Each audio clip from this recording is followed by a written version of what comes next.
Welcome to the third season of Murder 20 podcast, where I, Bobby Stevens, am your host with a new episode every Wednesday.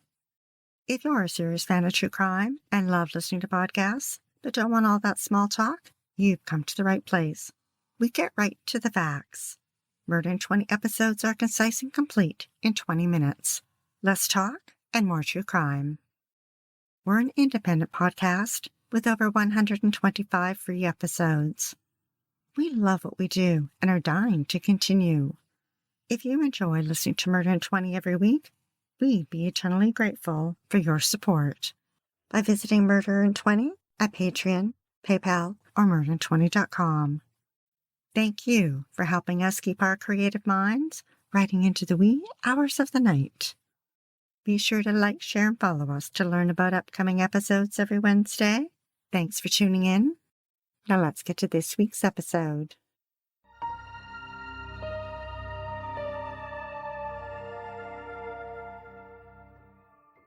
37-year-old Maureen wore her dark hair short, trimmed around the ears, and a little spiky on top. She grew up with her brother Wayne and sent money home to their mother whenever she could. Becoming a nurse and working at the Los Angeles County Medical Center in California, Maureen was highly regarded for the compassion she showed her patients. And while her superiors and coworkers reaped praise on her, it seems Maureen had another side. One that was much more sinister, with no regard for human life. In 1983, Maureen was jealous of Dwayne Bell. He was a private nurse who worked for an elderly patient.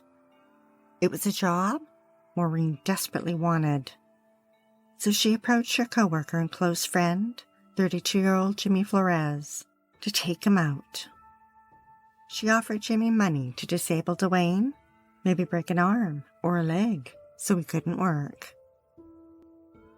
Jimmy recruited 2 people he knew, and in April, they showed up at Dwayne's apartment. They knocked on the door, and when it opened, they attacked him, fast and furious. Court records revealed that Jimmy tried to break Dwayne's arm, but was surprised by his strength. As Dwayne fought back, Jimmy slashed at his face, throat, and chest with a knife before running off. Much to Maureen's disappointment, Dwayne showed up for work the next day. She then ordered Jimmy to call his patients home and make threats against Dwayne. It worked, and Dwayne was fired, and Maureen got the job, working nights and spent her days at the hospital. Not far from Maureen's home, she saddled up with a drink at the local bar. There she met Steve and Eldridge. Steve was 27 and a self-employed landscape architect. When Steve needed a place to stay, Maureen made him an offer. For $10,000 and a promise to do some renovations, she would sign over 50% of her house, and they split the mortgage payments. Maureen was in debt and needed the money, and Steve readily agreed. In December 1984, Maureen and Steve agreed to take out a $100,000 life insurance policy with each other as a beneficiary, so that if anything should happen to one of them, the other would be taken care of. Soon after, Maureen began plotting. It didn't take long before she and Steve weren't getting along. Steve complained about the untidy state of the house, and he didn't like Maureen's cats and dog. Maureen shot back that she didn't like the way he treated her pets. Steve started making plans to sell his share of the house. In February 1985, Maureen told Jimmy about the life insurance and said she wanted Steve dead and offered him $50,000 to kill Steve. She had it all planned out. He had to be stabbed with a knife because a gunshot would be too noisy. She wanted it to appear as if Steve had been targeted as a gay and requested his masculine parts be removed. because she thought police wouldn't spend as much time and energy on investigating a homosexual murder. Over the next few weeks, Maureen arranged for Jimmy to stop by the house when she wasn't home, and Steve would be all alone. Jimmy showed up, but got scared and couldn't go through with it. Maureen set up another date.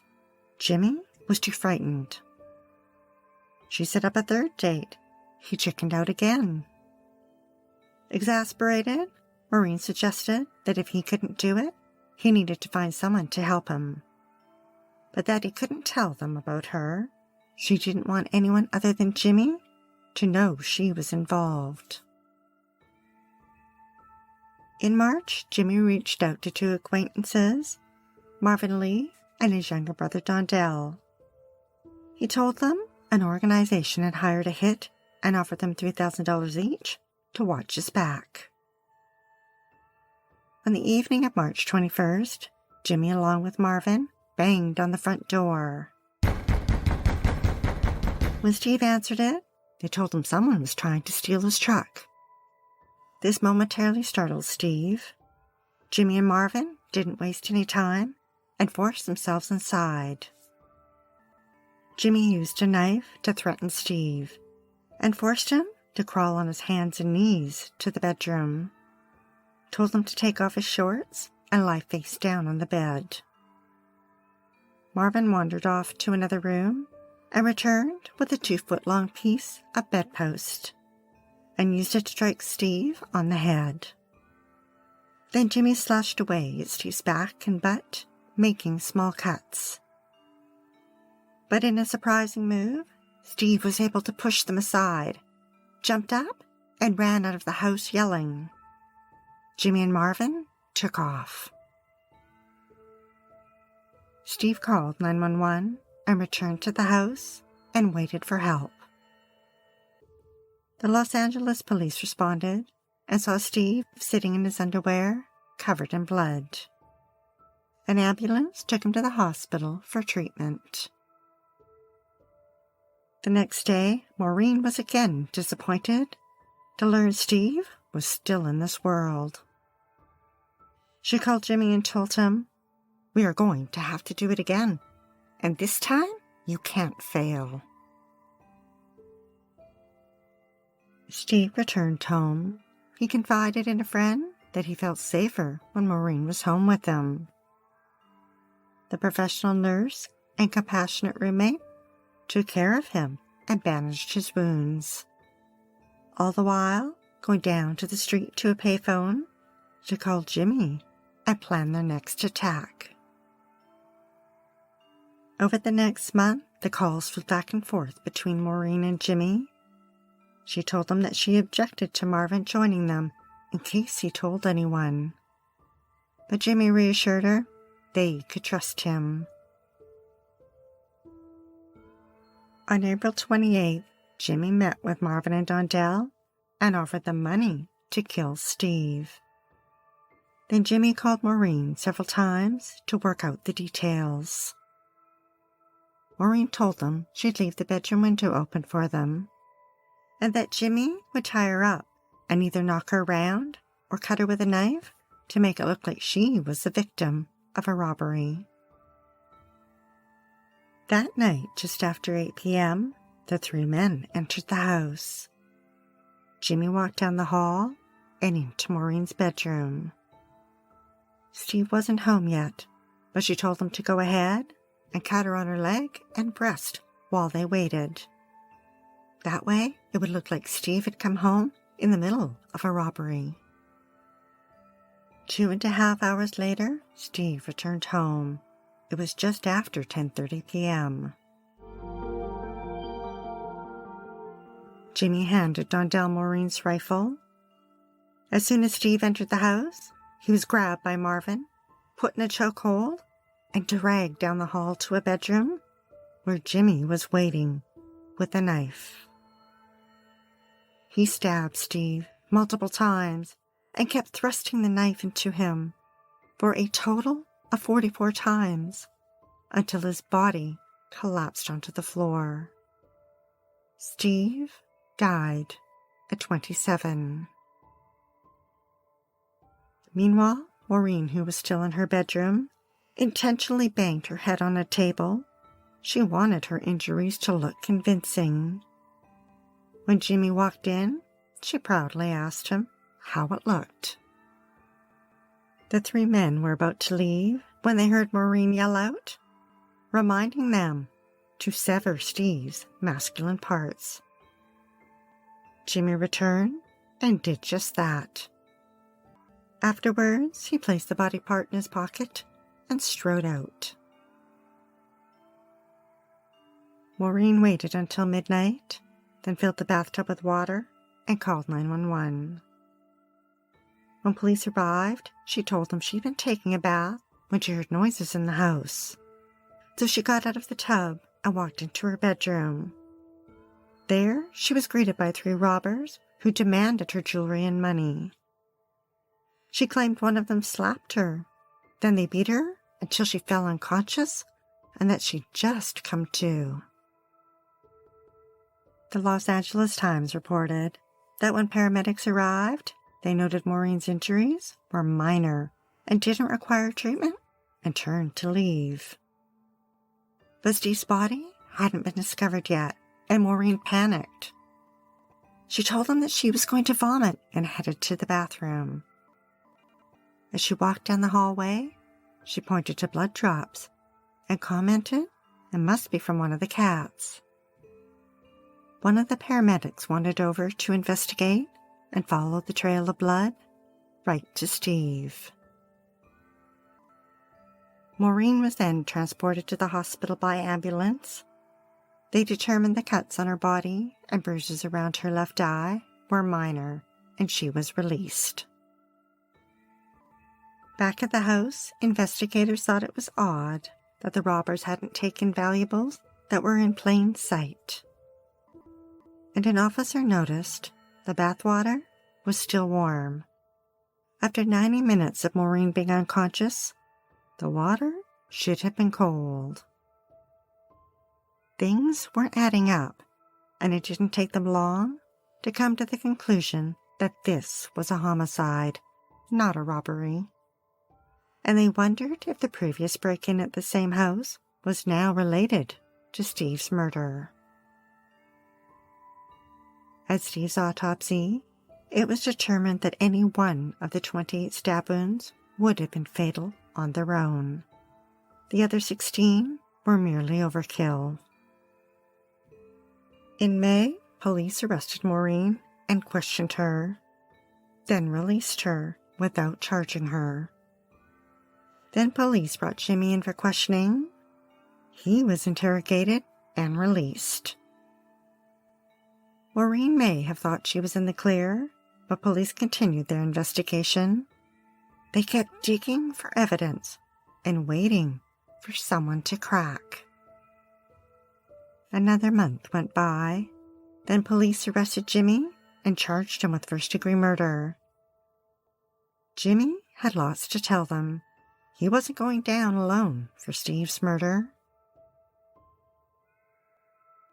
In August, Maureen traveled 2,800 miles from the West Coast to the East Coast to see her mother in Philadelphia. Police arrested her during her visit. Maureen was charged with attempted murder and murder with special circumstances for lying in wait and murder for financial gain. That meant she could be facing the death penalty. Maureen pled not guilty. Marvin had been picked up on an unrelated offense and was in police custody. He confessed to his part in the murder and was granted immunity for agreeing to testify against Maureen. A year later, his younger brother Dondell was in custody at the California Youth Authority when he agreed to testify against Maureen and also received immunity. This case dragged on.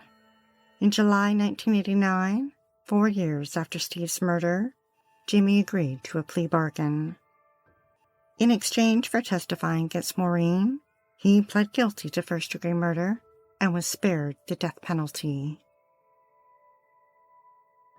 Maureen's trial began in February 1990. The prosecution presented Maureen as two people. One who was compassionate and caring. The other who was evil and manipulative and whose greed led her to commit murder. Maureen's defense lawyer put Jimmy on the stand and drilled him for 8 long days. Numerous co-workers testified that Jimmy was a habitual liar and that they were shocked Maureen had been charged with murder. Maureen did not take the stand in her own defense. The jury deliberated for 5 days, then announced the verdict. Guilty of both the murder and attempted murder. At her sentencing, Maureen's lawyer said she should be spared the death penalty because in jail she was considered a model inmate and that she'd even saved another inmate from choking. Her attorney went on to say, and I quote, "She is already dead as far as freedom. The only question is, when will she physically die? She is never going to have privacy the rest of her life. She's not going to go for a drive. She'll never see the ocean again, nor will she ever have a chance to see the stars. Every day, someone will be telling her when to get up, where to go, when to go to sleep." The prosecution stated, "Nobody with a heart or a soul could possibly have done what Maureen did," and recommended the gas chamber. Maureen now spoke for the first time and told the judge, "I want you to know I have no fear of dying. However, I wish not to die in vain.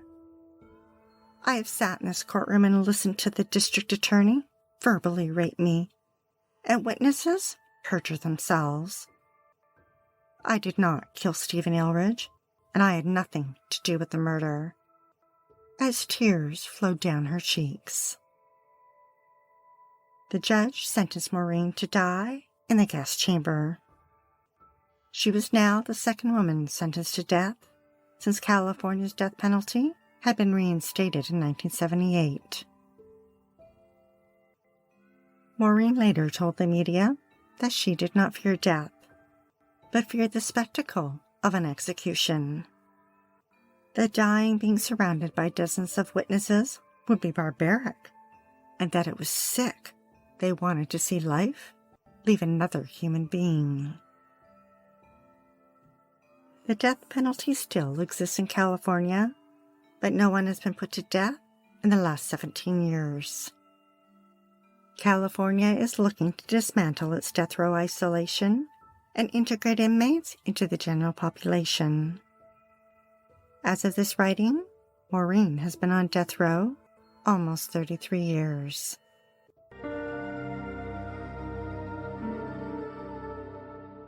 Thanks for listening to Murder in 20 with less talk and more true crime.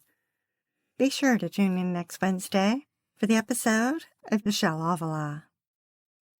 Karen, Laura, and Missy grew up together. They were close like sisters. The besties shared Barbie sleepovers and giggled about boys.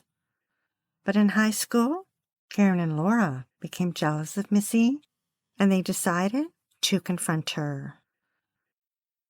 We'd like to acknowledge Purple Planet for use of their music, sound effects from Vaseline Studios and Quick Sounds, and our many editorial sources who are listed on our website. If you're dying to hear more, past episodes of Murder in 20 are available for free at murderin20.com and on all major podcast platforms.